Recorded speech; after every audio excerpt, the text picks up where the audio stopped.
جی دوستو، سیریا سے متعلق کچھ بات کر لیتے ہیں۔ انٹرسٹنگ ڈیولپمنٹس ہو رہی ہیں، اور ابو محمد الجولانی جو کہ اب نئے لگتا ہے کہ لیڈر ہوں گے، انہوں نے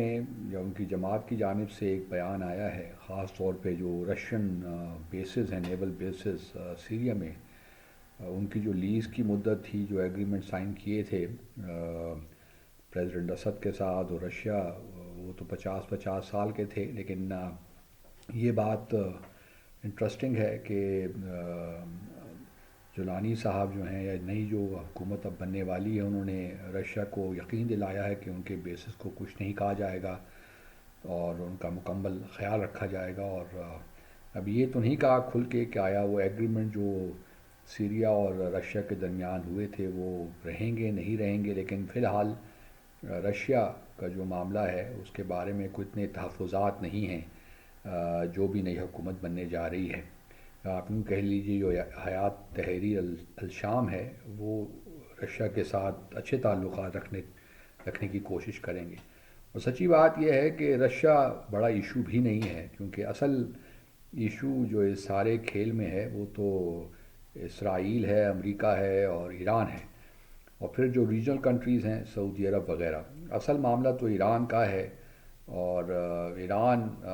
کا دیکھنا ہے کہ معاملات کس طرح چلتے ہیں، کیونکہ جو ایران کا سفارت خانہ بھی ہے دماسکس میں، اس کو بھی نقصان پہنچایا گیا ہے، اور کافی ایران کے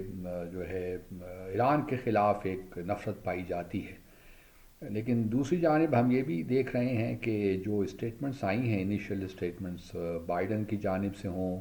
یا بن نتنیاہو کی جانب سے، تو وہ بڑی لگتا ہے کہ they are trying to reach out to the new incoming government آپ کہہ لیں، یا جو بھی پروسیس ابھی چلے گا، کیونکہ یہ جس طرح میں نے پہلے بھی ذکر کیا تھا کہ پہلے یہ سارے جو ابو محمد الجولانی بھی ٹیررسٹ لسٹ میں ہے، اور ان کے ساتھ اب کس طرح ڈیل کرتے ہیں انٹرسٹنگ ہوگا، لیکن لگتا کچھ یہی ہے کہ چونکہ ان کو یہاں سے سپورٹ ملتی رہی ہے تو کوئی وجہ نہیں ہے کہ ان کے ساتھ تعلقات میں کچھ مسئلہ ہو۔ اب دیکھنا یہ بھی ہے کہ نئی حکومت جب بنتی ہے دمشق میں تو وہ فلسطین کے معاملے میں کیا بیان دیتی ہے، وہ بڑا انٹرسٹنگ ہوگا، کیونکہ اصل دھچکا ایران کو تو چلیے لگا ہی ہے، خاص طور پہ اس علاقے میں، اس ریجن میں، لیکن ساتھ ساتھ جو فلسطین کے معاملے کو دھچکا لگا ہے وہ بھی بڑا امپورٹنٹ ہے، کیونکہ اس سے اسرائیل کو شے ملی ہے اوبیسلی، اور اب تو اسرائیل کسی طور بھی حماس کے ساتھ کچھ میرا نہیں خیال کہ معاہدے کے لیے راضی ہوگا، اور پھر اس وقت ساری توجہ ہٹ گئی ہے فلسطین سے، شام تک، شام پہ آ گئی ہے، اور پریزیڈنٹ الیکٹ جو ہیں ٹرمپ، وہ پہلے ہی بڑی ایسی اسٹیٹمنٹس دے رہے ہیں جس سے لگتا کچھ یہ ہے کہ وہ بالکل اسرائیل کے ساتھ ہی کھڑے ہوں گے، گو کہ انہوں نے جو اسٹیٹمنٹ دی ہے کہ جب وہ خاص طور پہ حماس کے پاس جو یرغمالی ہیں اسرائیلی یا امریکی، ان کی رہائی کا انہوں نے مطالبہ کیا ہے۔ پریزیڈنٹ الیکٹ نے سیریا سے متعلق بھی یہ کہا ہے کہ امریکہ کی حکومت کو اس میں انوالو ہونے کی ضرورت نہیں ہے، چونکہ وہاں پہ 900 ٹروپس بھی ہیں امریکی، جو کہ آپ کہہ لیجئے کردوں کو سپورٹ کر رہے ہیں، یا اس علاقے میں تھوڑا بہت پیس رکھنا چاہتے ہیں۔ اب ان کا کیا ہوگا، آیا وہ بائیڈن کے ہوتے ہی واپس آ جائیں گے یا پھر ٹرمپ آئیں گے تو تب فیصلہ ہوگا، تو اس کو بھی دیکھنا ہے۔ ترکیے بھی اس حالات جو پہ تبدیلی آ رہی ہے اس سے آبویسلی مطمئن ہے، لیکن آگے دیکھنا یہی ہے کہ سیریا میں کس قسم کی حکومت بنتی ہے، اور فلسطین پہ کیا پوزیشن ہوتی ہے، جس سے میں نے پہلے کہا۔ فلسطین کا جہاں تک معاملہ ہے دوستو، اس میں اب جو اس وقت حالات ہیں وہ کوئی اتنے اچھے نہیں لگ رہے فلسطینیوں کے پرسپیکٹو سے، کیونکہ ایک تو اب دنیا نے شاید یہ تسلیم کر ہی لیا ہے کہ دو اسٹیٹ سلوشن اب نہ جانے کس طرح ریوائیو ہوگا، لیکن